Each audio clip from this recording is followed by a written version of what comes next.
In the world of music, movies, and composers, he has demystified the language a little bit for us.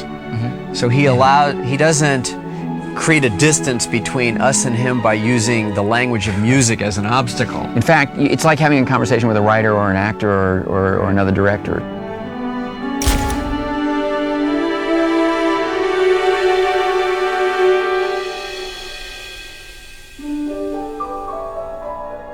James Horner and I have worked together a number of times, and James is a wonderful storyteller.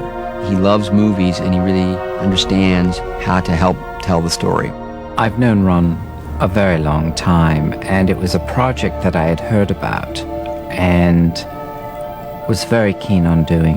When James first heard that we were going to make a movie, he called me. He was amazed. He'd read the book a year and a half before and was fascinated by it. And we had a great conversation, not so much about music, but about the complexity of this character, John Nash. I had this vision of how numbers work, and to me, that was always something I wanted to bring across musically. We talked about it, listened to various kinds of music in James's library, motets and music that had influenced the real John Nash.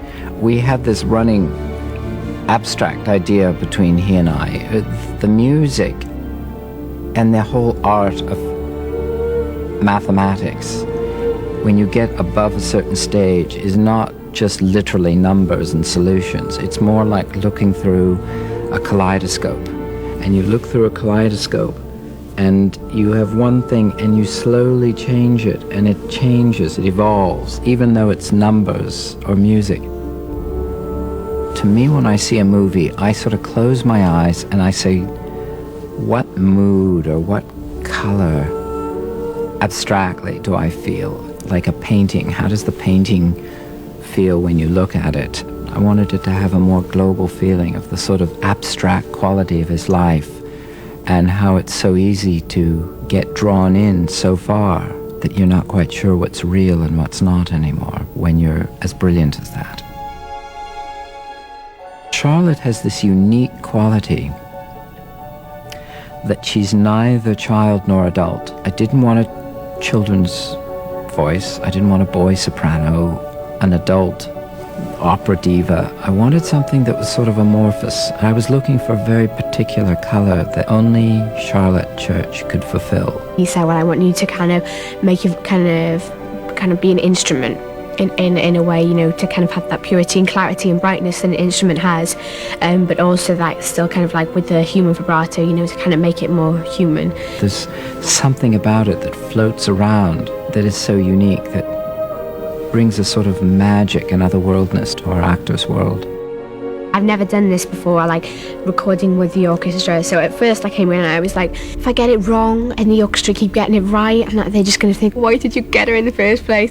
Usually what most singers do is, in their world, is they have to be absolutely perfect. They're all live, and God forbid they make a mistake or forget a line. So in their world, pretty much a lot of it is put on after the fact. They come in after the orchestra.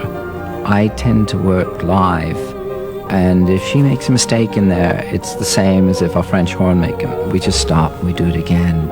And she's such a great musician that really, she sang perfectly the first time through. She had no problems at all. Probably you're singing an octave higher, but that's okay. The viola. It's a very relaxed atmosphere, and James makes everybody feel really comfortable, so it's great.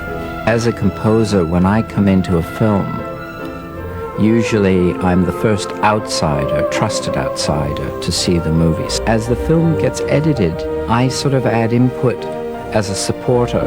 When James saw the first assembly of the film, he said something that I thought was extraordinary. He was moved by the story, the way it was presented. And out of that, James said, I see changes occurring like fast-moving weather systems.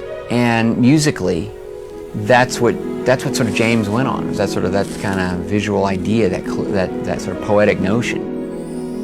It was a very succinct way of articulating it, because that's what Nash's character was all about, shifting constantly. I've never done a movie like this. Ron and I, and Brian Grazer, the producer, wanted very much for this film to feel very real.